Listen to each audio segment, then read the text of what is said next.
25 तारीख को मैं इंशाल्लाह आपको इस्लामाबाद में मिलूंगा। कश्मीर हाईवे या श्रीनगर हाईवे जो नया है उधर मैं आपको मिलूंगा 3 बजे दोपहर के। मैं हर शोबे से चाहता हूं कि लोग आए, क्योंकि ये पॉलिटिक्स नहीं है, ये जहाद है। अगर वो इस मुल्क के अंदर खुदा न खास्ता एक अपना सिविल वॉर करना चाहता है तो उसकी बहुत बड़ी भूल है। पाकिस्तान के अवाम उसका गिरबान पकड़ेंगे।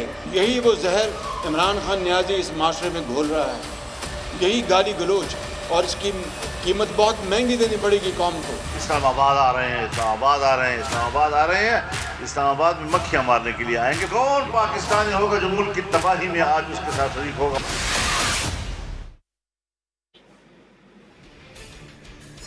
अस्सलाम वालेकुम जी, आप देख रहे हैं प्रोग्राम 7 से 8। मैं हूं किरण नाज। हफ्ते का आज पहला दिन है, बहुत सारी हैपनिंग है, बड़ी सारी चीज़ें हो रही हैं। इमरान खान साहब ने लॉन्ग मार्च का ऐलान भी कर दिया है, उस हैपनिंग पे बात करेंगे, पंजाब के इशू पर बात करेंगे, इसके अलावा स्टेट बैंक के हवाले से बात करनी है। लेकिन सबसे पहले जो मैं बात करना चाहती हूँ वो ये, इमरान खान साहब ने आज से 2 दिन पहले जो जलसे में मरियम के हवाले से जो ज़बान इस्तेमाल की है, जिस किस्म के जुमले उन्होंने उनके ऊपर उछाले, और आज JUI के रहनुमा मौलाना राशिद सूमरो साहब, उन्होंने जिस किस्म की गुफ्तगू साबिक वज़ीर आज़म की मरहूम वालिदा के हवाले से की है, इंतहाई काबिल मज़म्मत, शर्मनाक, अफसोसनाक। ये वो लोग हैं जो अपने आप को लीडर कहते हैं, आवाम का लीडर कहते हैं, और इनकी ज़बानों का अंदाज़ ये है, इनका हाल ये है, या तो खुद को लीडर कहना छोड़ दें या फिर अपनी ज़बानों को कम से कम दुरुस्त कर लें। अगर आप अपना क़िबला दुरुस्त नहीं करेंगे तो अपने जो फॉलोअर्स हैं, जो कारकुनान हैं, उनको कैसे आप ये सबक देंगे कि आपने सब कुछ नहीं करना है। जो कुछ सोशल मीडिया पर हो रहा होता है वो ज़बानें अगर मेन स्टेज से इस्तेमाल की जाएंगी तो ये यकीनन कौम के लिए भी अफसोसनाक होता है, और उससे ज़्यादा अफसोसनाक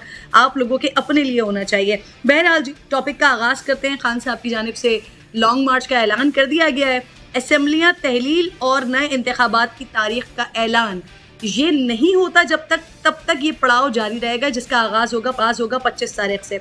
लेकिन हुकूमत की जानिब से नाज़रीन वो दबाव मुस्तरद कर रहे हैं। कल बड़ा कैटेगोरिकली मरियम औरंगज़ेब साहिबा ने कहा कि जी ऐसा नहीं हो सकता कि पाकिस्तान तहरीक इंसाफ के कहने पर हम इलेक्शन की तारीख का अनाउंसमेंट करें। ये हमारा फ़ैसला है और ये प्रॉपर्ली हमारा फ़ैसला ही होगा।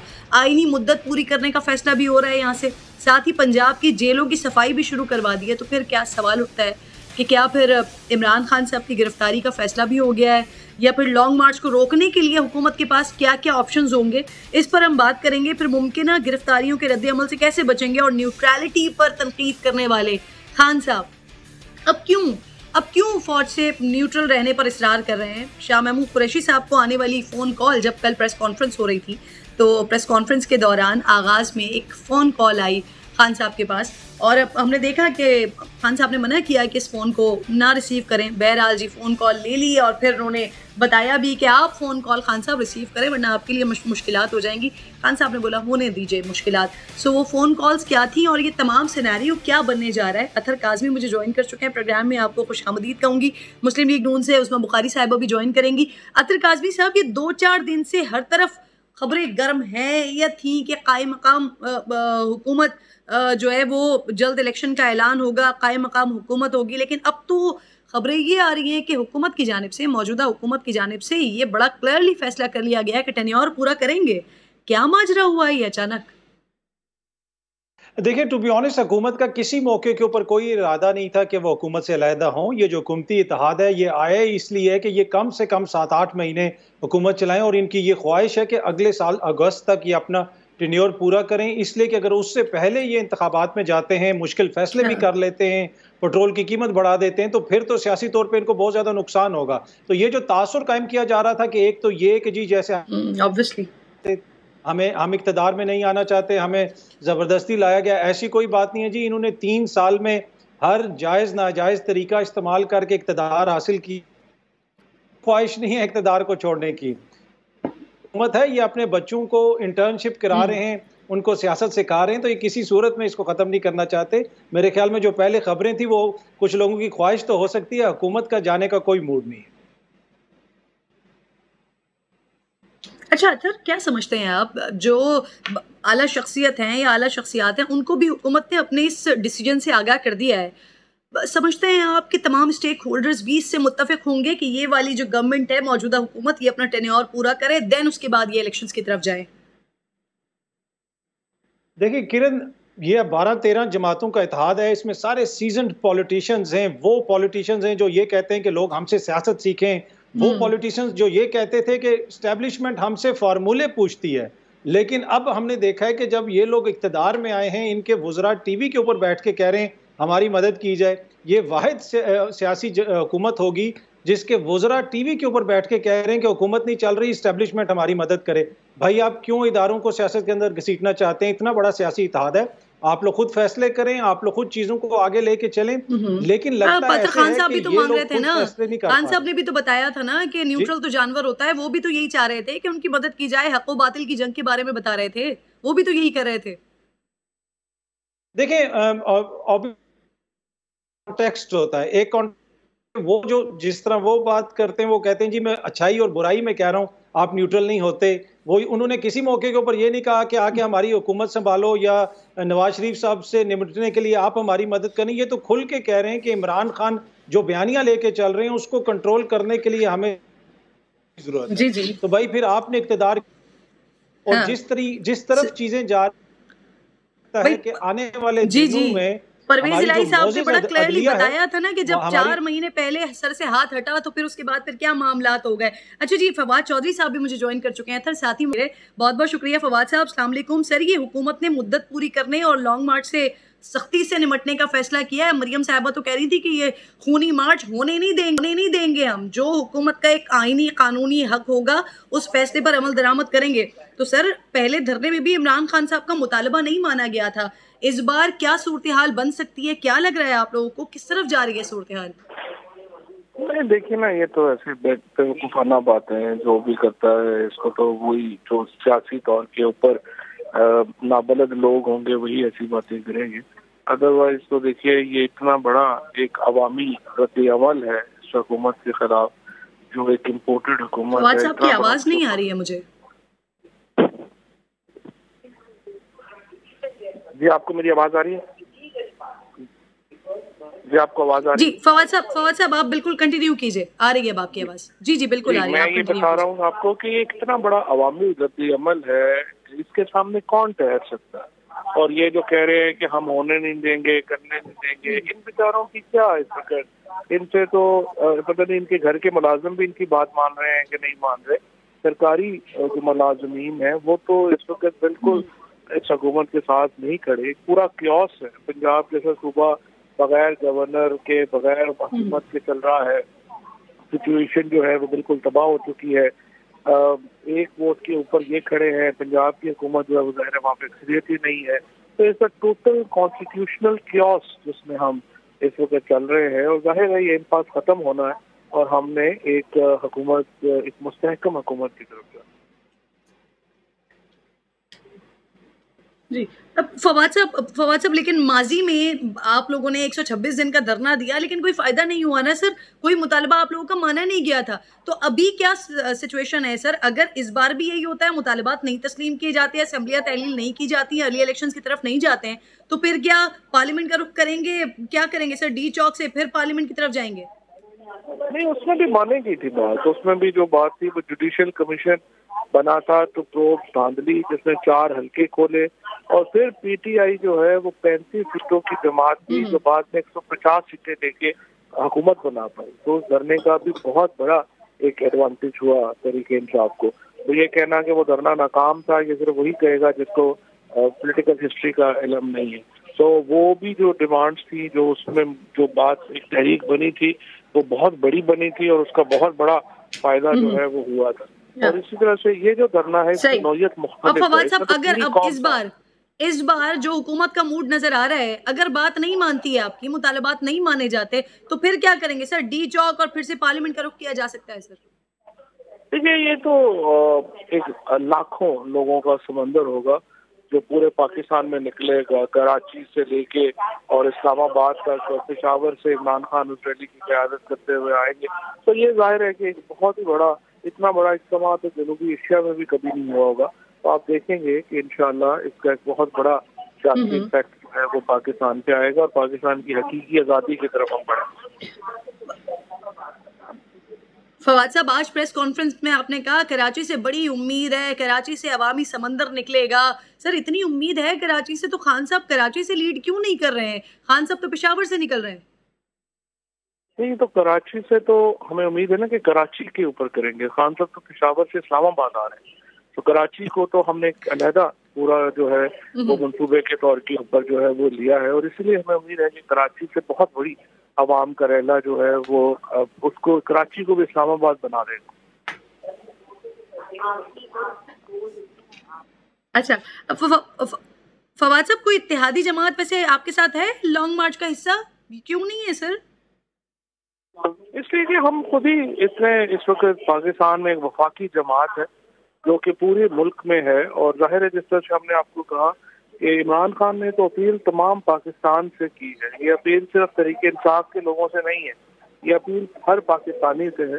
तो जो भी पाकिस्तानी इसमें शामिल होना चाहे हम उसको खुशामदीद कहेंगे, और इंशाल्लाह ये तमाम जो पाकिस्तान है उसमें आपको इसकी गूंज सुनाई दी। फवाद साहब, वैसे आप खान साहब के बड़े करीब हैं। खान साहब आपसे अपनी बातें शेयर करते हैं। ये जो प्रेस कॉन्फ्रेंस में शाह महमूद कुरैशी साहब को एक कॉल आई थी, सर किसकी कॉल आई थी, बताया आपको उन्होंने? देखिए जी, वो शाह साहब ने जब बताना होगा वो बता देंगे। अब जाहिर है अगर उन्होंने नहीं बताया तो मैं कह सकता हूँ। अच्छा, ठीक। अच्छा फवाद साहब, वो इतनी अहम कॉल थी कि खान साहब के मना करने के बावजूद भी शाह साहब ने उसको रिसीव किया, बात की? नहीं, कोई नहीं, बस हो गई बात। अब उसमें कोई इतनी इम्पोर्टेंट क्या थी, बस हो गई बात इंशाल्लाह। फवाद साहब, ये तो बता सकते हैं कि वो सियासी शख्सियत थे, गैर सियासी शख्सियत थे? सर बताना होता तो शाह साहब बता देते। थैंक यू किरण।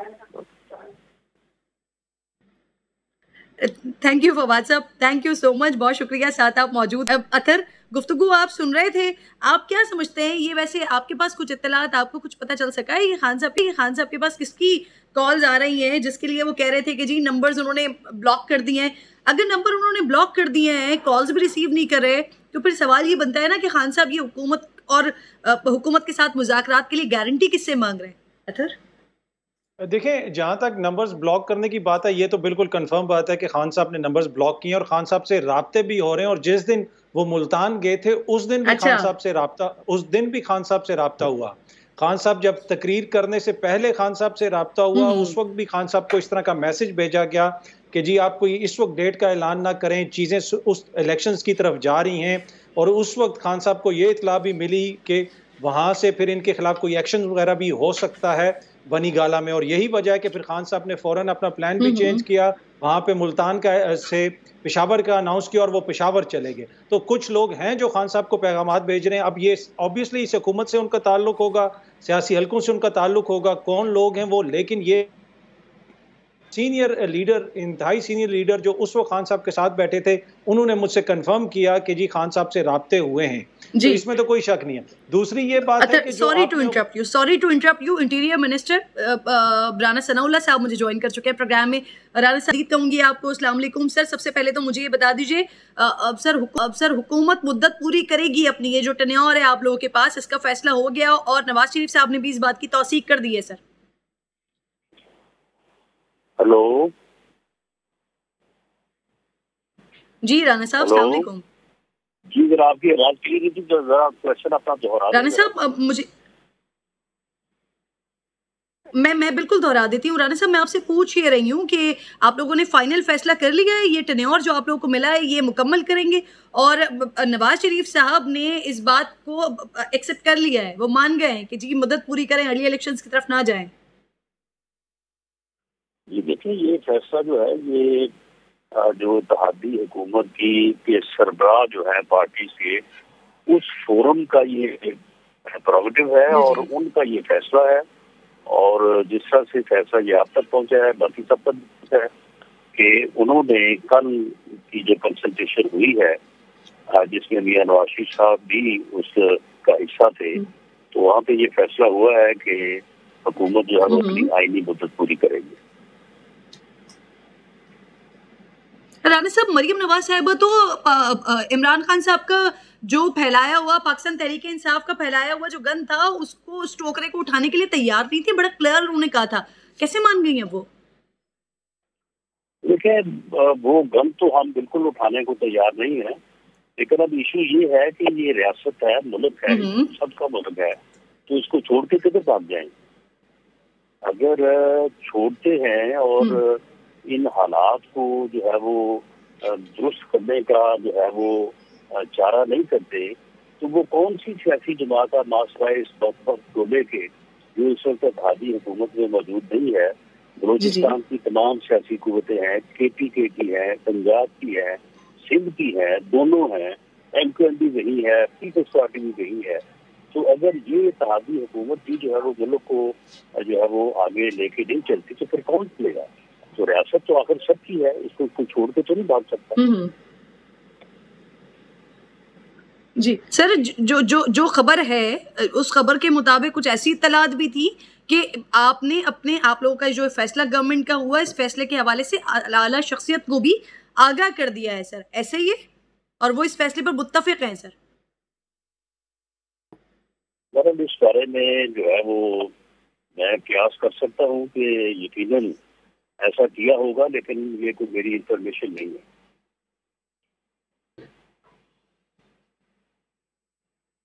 राना साहब एक बड़ा मसला सर, हुकूमत शहबाज शरीफ साहब ने बड़ा क्लियरली कहा कि राना सनाउल्लाह साहब फैसला करेंगे कि जो 25 तारीख को जो रैला आ रहा है, जो इमरान खान साहब लेकर आ रहे हैं, उसका फैसला राना सनाउल्लाह साहब करेंगे।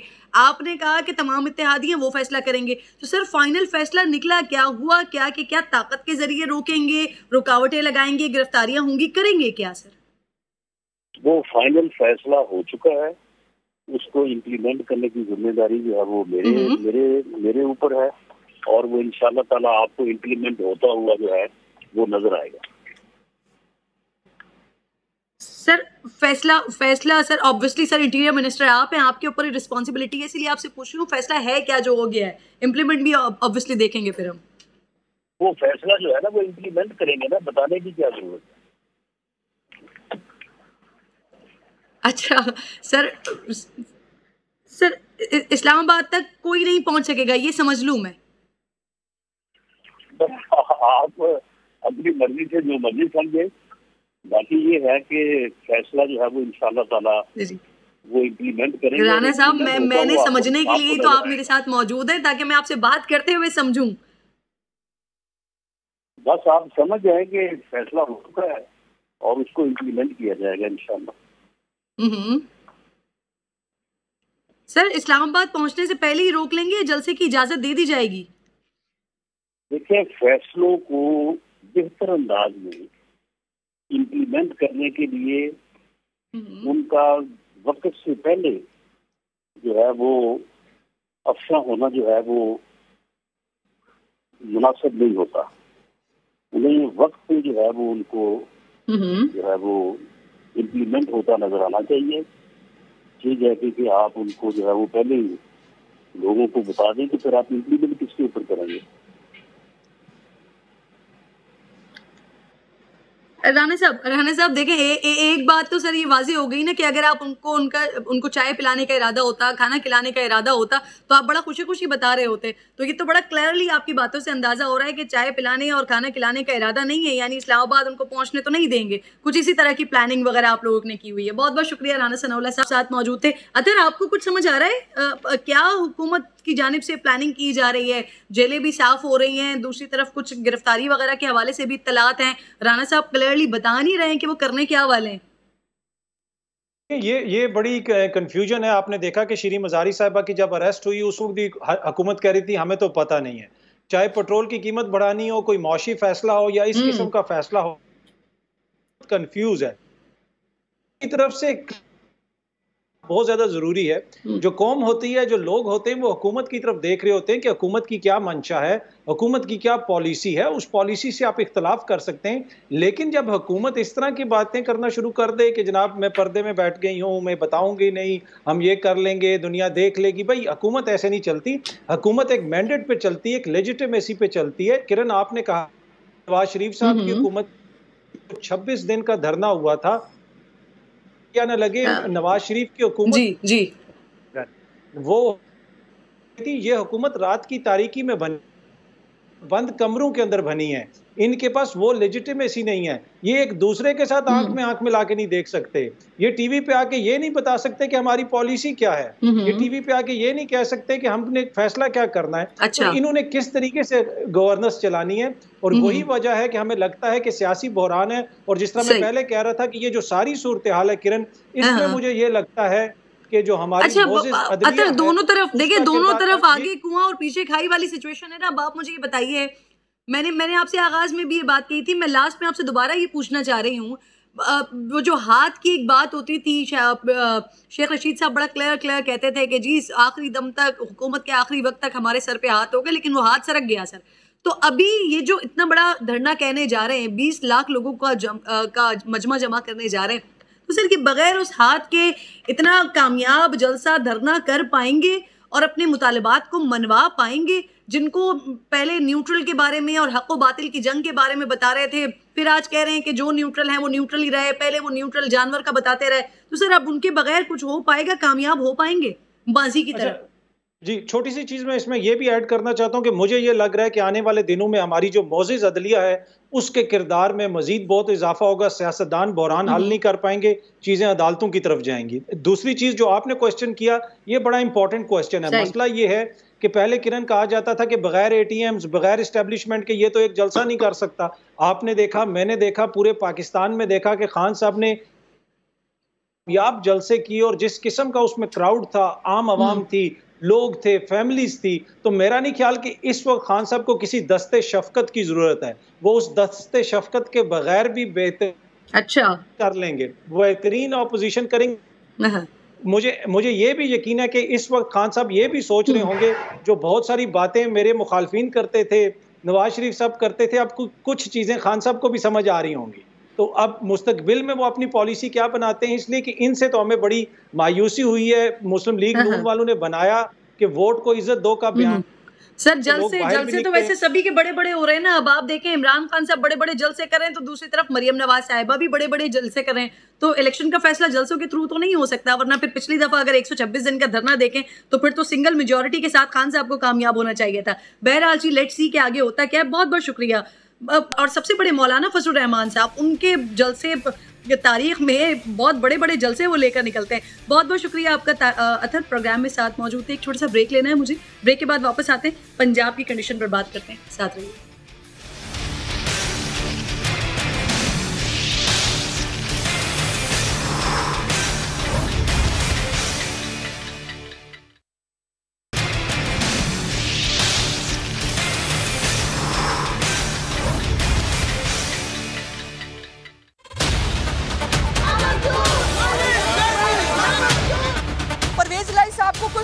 है कि वो कोई चीफ मार्शल एडमिनिस्ट्रेटर है इस मुल्क के अंदर, वो जो चाहेंगे, जो हुक्म फरमाएंगे वो हो जाएगा, ऐसा नहीं होता। पंजाब असेंबली हम सब मेंबर्स की असेंबली है, हम जाएंगे।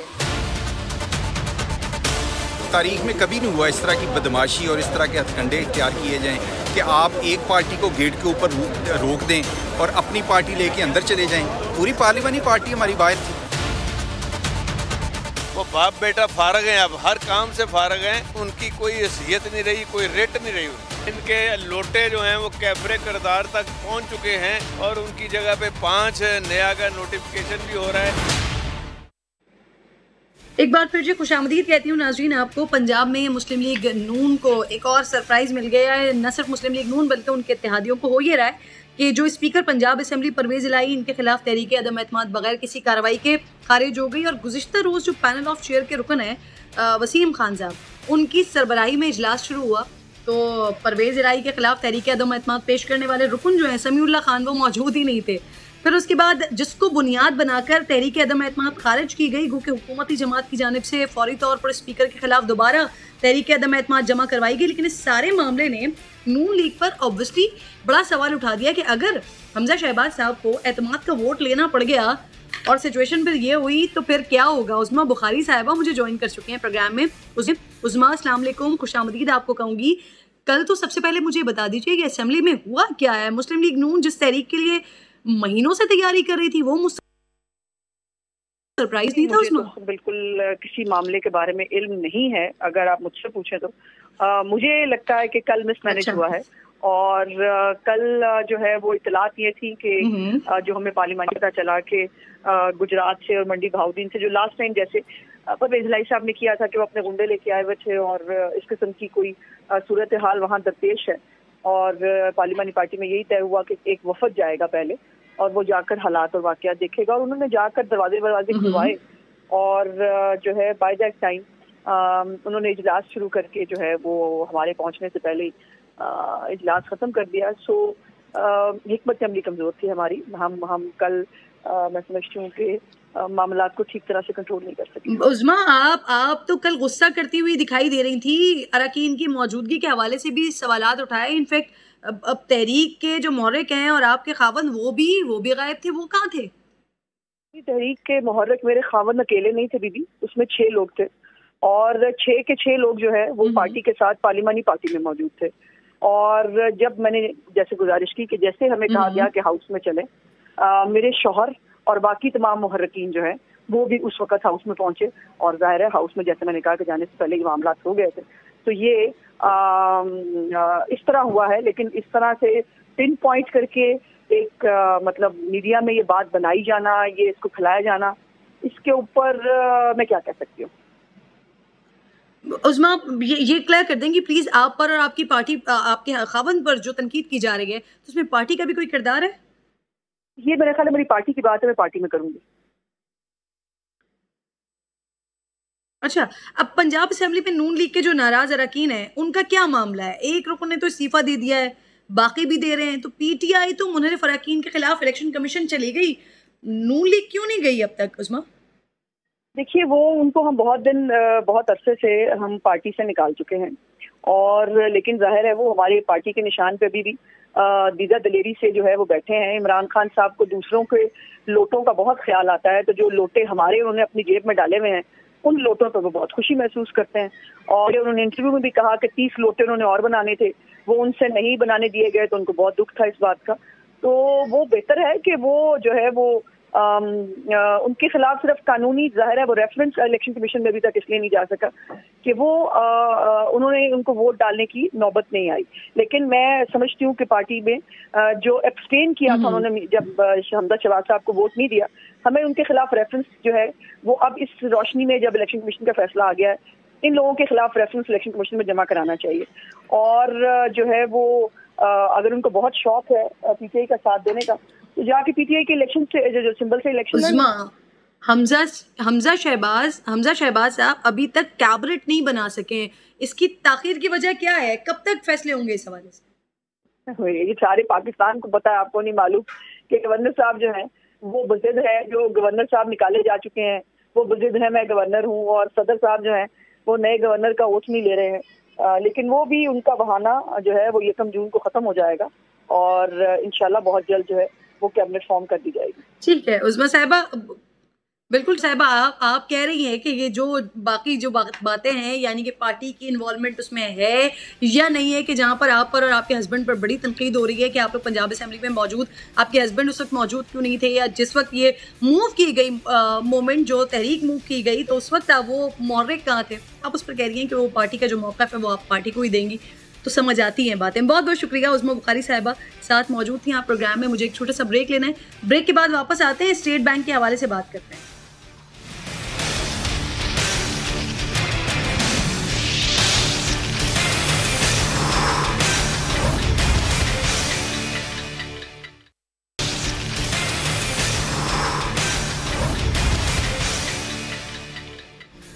प्रोग्राम में एक बार फिर खुशामदीद कहूँगी नाज़रीन। आपको स्टेट बैंक की जानिब से मॉनेटरी पॉलिसी का ऐलान किया गया है। शरह सूद में 1.5% इजाफा किया गया है, यानी कि अब 12.25% से बढ़कर 13.75% हो गई है।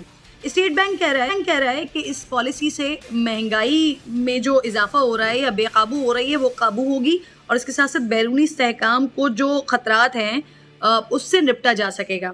IMF से मुज़ाकरात के लिए जाने से पहले वज़ीर ख़जाना ने भी इसका इशारा दे दिया था।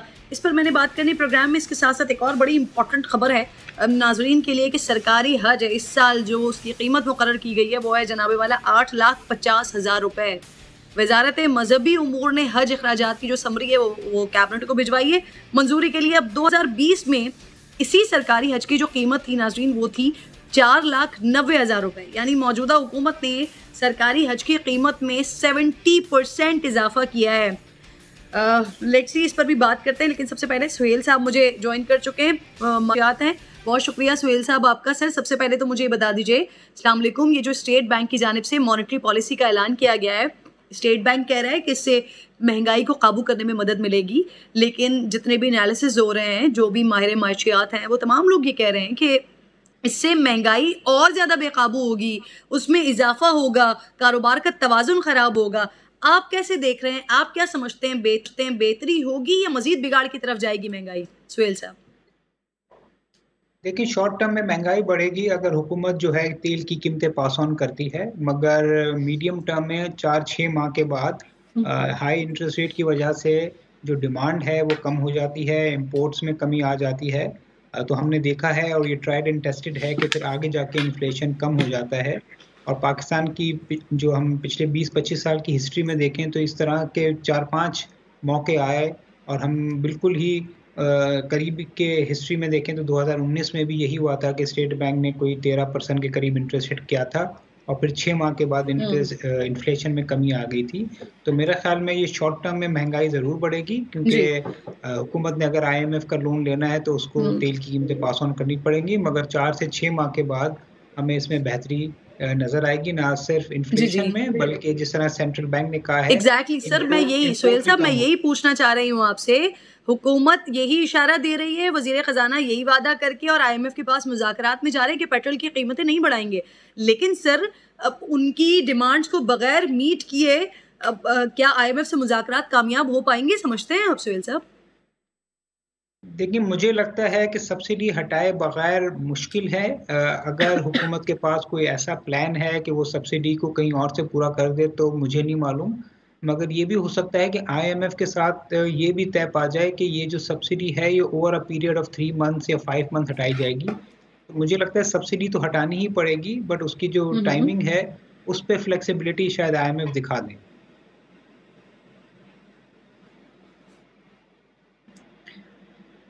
सही सर, आप साथ ही मौजूद हैं, मुझे ताहिर अशरफी साहब कर चुके हैं, साबिक हुकूमत में वज़ीर आज़म साहब के मावन ख़ुसूसी रहे हैं। ताहिर अशरफी साहब अस्सलाम वालेकुम सर, ये हुकूमत जो हज की कीमत मुकर्रर कर रही है 70% इजाफा सर, तकरीबन 8.5 लाख रुपए का हज होगा सर इस बार सरकारी। क्या देख रहे हैं आप सर, क्या रिमार्क्स हैं आपके इस पर?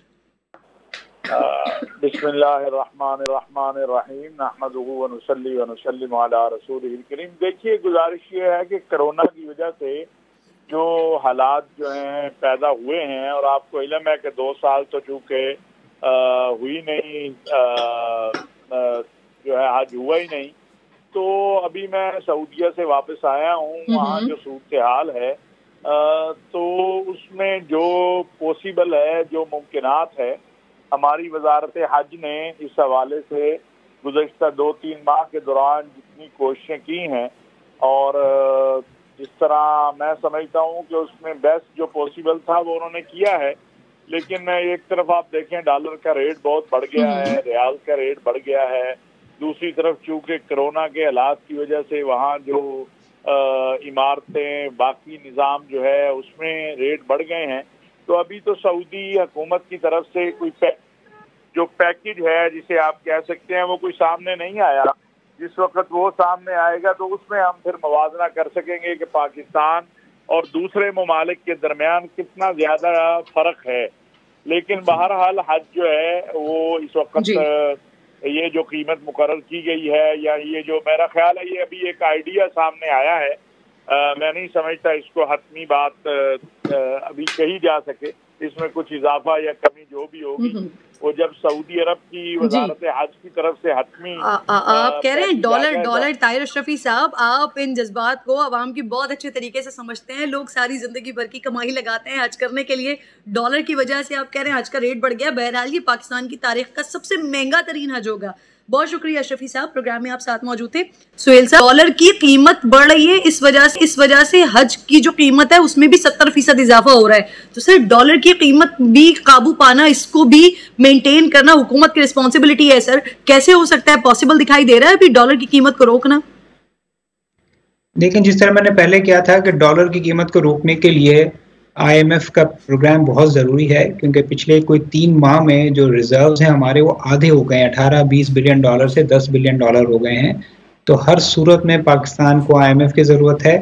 ना सिर्फ IMF की ज़रूरत है, मगर जो पाकिस्तान में जो सियासी कशीदगी है या अनसर्टनिटी है, इसका कम होना भी ज़रूरी है। और अगर ये दोनों चीज़ें हो जाती हैं तो मेरे ख्याल में ये जो गिरावट आई है रुपए में, इसमें थोड़ी बेहतरी भी आ सकती है, जिसकी वजह से ये जो एक्सपेंसेस हैं, चाहे वो हज के हैं या एग्जैक्टली सर, अर्ली इलेक्शन, असेंबलियां, तहलील, इन सारी चीजों को छोड़कर इस वक्त जो मईशत के कॉन्क्रीट मसाइल हैं, इसको तमाम जमातों को मिलकर सोचना चाहिए पाकिस्तान की बेहतरी के लिए, पाकिस्तान के मुस्तकबिल के लिए। बहुत बहुत शुक्रिया, आप साथ मौजूद थे। प्रोग्राम का वक्त भी खत्म हो गया। इंशाल्लाह नाज़रीन से मुलाकात होगी कल। अपना ख्याल रखिए। अल्लाह ने के बाद।